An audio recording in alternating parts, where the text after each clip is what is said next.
പ്രതിപക്ഷ നേതൃസ്ഥാനം ഏറ്റെടുക്കുമോ എന്ന ചോദ്യത്തിന് മറുപടി ചിരിയിൽ ഒതുക്കി പിണറായി വിജയൻ. പ്രതിപക്ഷ നേതാവായി തിരിച്ചു പോകുമോ എന്ന ചോദ്യത്തിനായിരുന്നു പിണറായിയുടെ മറുപടി ചിരി.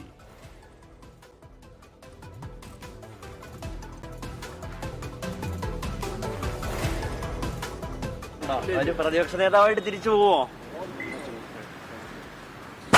പ്രതിപക്ഷത്തെ നയിക്കാൻ സഖാവിന് വരണമെന്നാണ് എല്ലാരും പറയുന്നത്.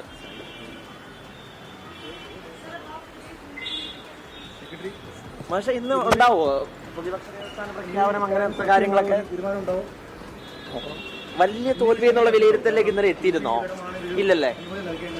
മാഷ് ഇന്നലെ എന്തെങ്കിലും പറയുന്നുണ്ടോ? ഒരു പ്രതിപക്ഷ നേതാവായിട്ട് തിരിച്ചു പോവോ? അർജുൻ പീതാംബന വാർത്തയുടെ വിവരങ്ങളുമായി ചേരുന്നു. അർജുൻ, അപ്പം മുഖ്യമന്ത്രി ആര് എന്ന് ചോദിക്കുന്നതിന്റെ അത്രയും തീവ്രതയിൽ ചോദിക്കേണ്ടത് അല്ലെങ്കിൽ കൂടിയും ഏതാണ്ട് ഒരുപോലെ തന്നെയാണ്, രണ്ട് ഭരണഘടനാ പദവിയാണ്. പ്രതിപക്ഷ നേതാവ് ആര് എന്ന ചോദ്യം കൂടി കേരളം ചോദിക്കുന്നുണ്ട്. അതിൽ തീരുമാനം കാര്യം കോൺഗ്രസിലുള്ള പ്രശ്നം നേതൃബാഹുല്യമാണെങ്കിൽ CPM-ലുള്ള പ്രശ്നം നേതൃശുഷ്കതയാണ് MLA-മാരിൽ.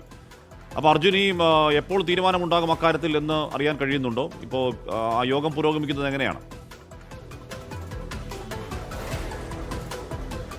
ഹഷ്മി, ഡൽഹിയിൽ PB യോഗം ഇപ്പോഴും പുരോഗമിച്ചുകൊണ്ടിരിക്കുകയാണ്. ഇന്ന് തന്നെ പിണറായി വിജയൻ പ്രതിപക്ഷ നേതാവായി എത്തണോ എന്നുള്ള കാര്യത്തിൽ ഒരു തീരുമാനം ഉണ്ടാകുമെന്നുള്ള കാര്യമാണ് നമ്മൾ പ്രതീക്ഷിക്കുന്നത്. തീർച്ചയായിട്ടും PB യോഗത്തിൽ പിണറായി വിജയന്റെ ഘടകം PB ആയതുകൊണ്ട് തന്നെ അതൊരു സാങ്കേതികത്വം മാത്രമാണ്. നേരത്തെ പിണറായി വിജയൻ മത്സരിക്കണമെന്നുള്ള കാര്യത്തിലും തീരുമാനമെടുത്തത്, ഒരു അനുമതി നൽകിയത് PB ആയിരുന്നു. അതുകൊണ്ട് തന്നെ അദ്ദേഹം പ്രതിപക്ഷ നേതാവാകണമോ എന്നുള്ള കാര്യത്തിൽ ഒരു ചോദ്യം വരുമ്പോൾ അതിനും അനുമതി നൽകേണ്ടത് PB തന്നെയാണ്.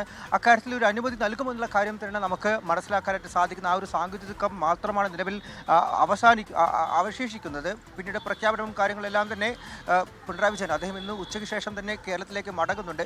നാട്ടിലേക്ക് തിരുവനന്തപുരത്തേക്ക് എത്തിക്കഴിഞ്ഞാലായിരിക്കും ഈ പ്രഖ്യാപനം എല്ലാം തന്നെ ഉണ്ടാവുക എന്നുള്ള കാര്യമാണ് നിലവിൽ നമുക്ക് മനസ്സിലാക്കാനായിട്ട് സാധിക്കും. ഇപ്പോഴും AKG ഭവനിൽ CPM-ന്റെ പോളിറ്റ് ബ്യൂറോ യോഗം അത് പുരോഗമിച്ചു കൊണ്ടിരിക്കുകയാണ്. പൊതുവിലുള്ള രാഷ്ട്രീയ സാഹചര്യം വിലയിരുത്തുന്നുണ്ട് ഇന്നലെയും ഇന്നും മറ്റും. പക്ഷേ ഇന്നലെ ഈ പ്രതിപക്ഷ നേതാവായി പിണറായി വിജയൻ എത്തണോ എന്നുള്ള ചോദ്യം ചോദിച്ചപ്പോൾ അത് ചർച്ചയായിട്ടില്ല എന്നുള്ളൊരു മറുപടിയായിരുന്നു CPM ജനറൽ സെക്രട്ടറിയുടെ ഭാഗത്തും അതുപോലെ മറ്റ് നേതാക്കളുടെ ഭാഗത്തും ഉണ്ടായിട്ടുള്ളത്. ഇന്ന് പ്രധാനമായിട്ടും ചർച്ച ചെയ്യേണ്ട കാര്യങ്ങളിലൊന്ന് അതാണ്. അക്കാര്യങ്ങളടക്കം അകത്ത് വിലയിരുത്തുന്നുണ്ട് എന്നുള്ള കാര്യമാണ്. അതിലൊരു അനുമതി നൽകിയേക്കും എന്നുള്ള സൂചന നമുക്ക് ലഭിക്കുന്നുണ്ട്. ആ ഒരു സാങ്കേതികത്വം കൂടി പൂർത്തിയായി കഴിഞ്ഞാൽ പ്രഖ്യാപനത്തിലേക്ക് കടക്കുമെന്നുള്ള കാര്യം തന്നെയാണ്. പക്ഷേ ആ പ്രഖ്യാപനം ഉണ്ടാവുക ഒരു പക്ഷേ ഡൽഹിയിൽ നിന്നായിരിക്കില്ല. അത് അദ്ദേഹം നാട്ടിലേക്ക് തിരുവനന്തപുരത്തേക്ക് എത്തുന്നതിന് ശേഷമായിരിക്കും. ഇന്ന് രാവിലെ അദ്ദേഹം PB യോഗത്തിൽ പങ്കെടുക്കാനായിട്ട് അകത്തേക്ക് വരുന്ന സമയത്താണ് ഞാൻ ഉൾപ്പെടെയുള്ള മാധ്യമപ്രവർത്തകർ അദ്ദേഹത്തോട് ആ ചോദ്യം വീണ്ടും ചോദിച്ചത്. അദ്ദേഹം പ്രതിപക്ഷ നേതൃസ്ഥാനം ഏറ്റെടുക്കുമോ, ഇവിടെ നിന്ന് മടങ്ങുന്നത് പ്രതിപക്ഷ നേതാവായിട്ടായിരിക്കുമോ എന്നുള്ളത്. അതിന് മറുപടി ചിരിയിൽ ഒതുക്കിയിട്ടായിരുന്നു. സാധാരണ പതിവ് രീതിയിലും അദ്ദേഹം ഇത്തരത്തിലുള്ള ചോദ്യങ്ങൾ ചോദിക്കുന്ന സമയത്ത് ഒരു ചിരിയിൽ പലപ്പോഴും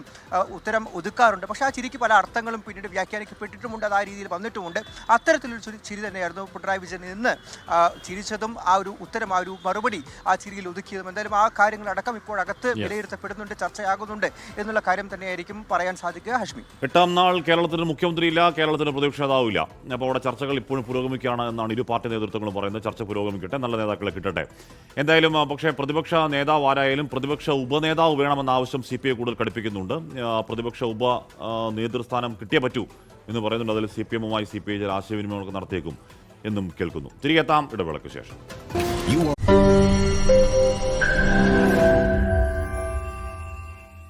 ലോകത്തെവിടെയായാലും ഏത് സമയത്തും 24 വാർത്തകളും ഓഗ്മെന്റഡ് റിയാലിറ്റി പാക്കേജുകളും എക്സ്പ്ലെയിനറുകളും വിശദമായി കാണാൻ ഞങ്ങളുടെ YouTube ചാനൽ നിങ്ങൾക്ക് സബ്സ്ക്രൈബ് ചെയ്യാം.